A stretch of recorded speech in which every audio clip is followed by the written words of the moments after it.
एक तरफ संसद का मानसून सत्र शुरू हो रहा है तो दूसरी तरफ हजारों लोग चलो संसद मार्च के लिए सड़कों पर उतरने की तैयारी कर चुके हैं। दिल्ली पुलिस ने साफ कह दिया है कि इस मार्च की कोई अनुमति नहीं दी गई है। वहीं प्रदर्शनकारियों का कहना है कि वे हर हाल में अपनी आवाज संसद तक पहुंचाएंगे। इसी बीच पिछले 21 दिनों से भूख हड़ताल पर बैठे सोनम वांगचुक ने भी एक बड़ा ऐलान कर दिया है। आखिर दिल्ली में क्या हो रहा है, क्यों पूरे शहर में सुरक्षा बढ़ा दी गई है और शिक्षा मंत्री धर्मेंद्र प्रधान इस पूरे विवाद के बीच क्या कर रहे हैं, आइए जानते हैं पूरी कहानी। आज यानी 20 जुलाई को संसद के मानसून सत्र के पहले दिन दिल्ली में चलो संसद मार्च को लेकर माहौल काफी गर्म है। सुबह से ही जंतर मंतर पर सोनम वांगचुक के समर्थक और कॉकरोच जनता पार्टी यानी सीजेपी के कार्यकर्ता बड़ी संख्या में जुटने लगे। दरअसल सीजेपी ने यह मार्च नीट परीक्षा में कथित पेपर लीक और शिक्षा व्यवस्था में सुधार की मांग को लेकर बुलाया है। प्रदर्शनकारी केंद्रीय शिक्षा मंत्री धर्मेंद्र प्रधान के इस्तीफे की मांग कर रहे हैं। हालांकि दिल्ली पुलिस ने साफ कर दिया है कि इस मार्च की ना तो कोई अनुमति मांगी गई है और ना ही किसी तरह की मंजूरी दी गई है। इसके बावजूद बड़ी संख्या में लोगों के जुटने की संभावना को देखते हुए राजधानी में सुरक्षा के कड़े इंतजाम किए गए हैं।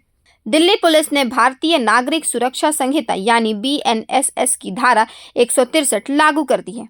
जंतर मंतर और संसद मार्ग के आसपास 300 से ज्यादा पुलिसकर्मी तैनात किए गए हैं। दंगा नियंत्रण वाहन, आंसू गैस के वाहन और कई स्तर की सुरक्षा जांच भी की गई है। दिलचस्प बात यह रही कि देर रात करीब 3 बजे पुलिस ने जंतर मंतर के प्रवेश और निकास पर लगे कुछ बैरिकेड हटा दिए। पुलिस का कहना है कि ऐसा बड़ी संख्या में लोगों की आवाजाही को ध्यान में रखते हुए किया गया ताकि भीड़ को नियंत्रित किया जा सके। वहीं सीजेपी के संस्थापक अभिजीत दिपके ने प्रदर्शनकारियों से शांतिपूर्ण तरीके से मार्च में शामिल होने की अपील की है। उन्होंने कहा कि सभी लोग अनुशासन बनाए रखें, किसी भी तरह की हिंसा से दूर रहें और अगर कोई कार्रवाई होती है तो उसका वीडियो जरूर रिकॉर्ड। प्रदर्शनकारियों से कहा गया है कि वे सिर्फ तिरंगा लेकर आए, किसी भी राजनीतिक दल का झंडा ना लाए। साथ ही संविधान की एक प्रति साथ रखने और सिर्फ 3 नारे लगाने की अपील की गई है।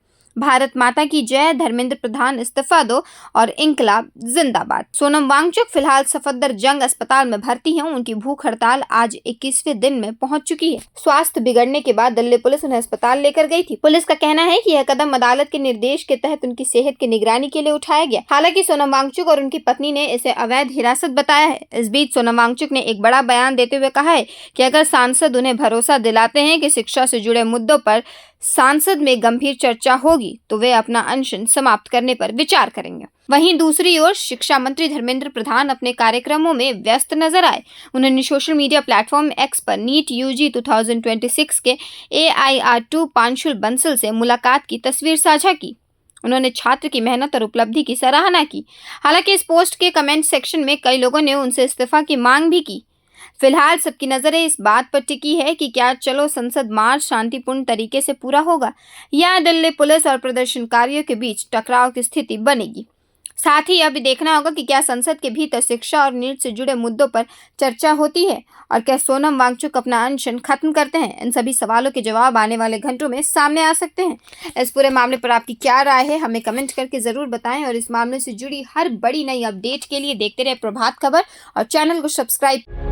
प्रभातखबर.com, विश्वास वही, रफ्तार नहीं।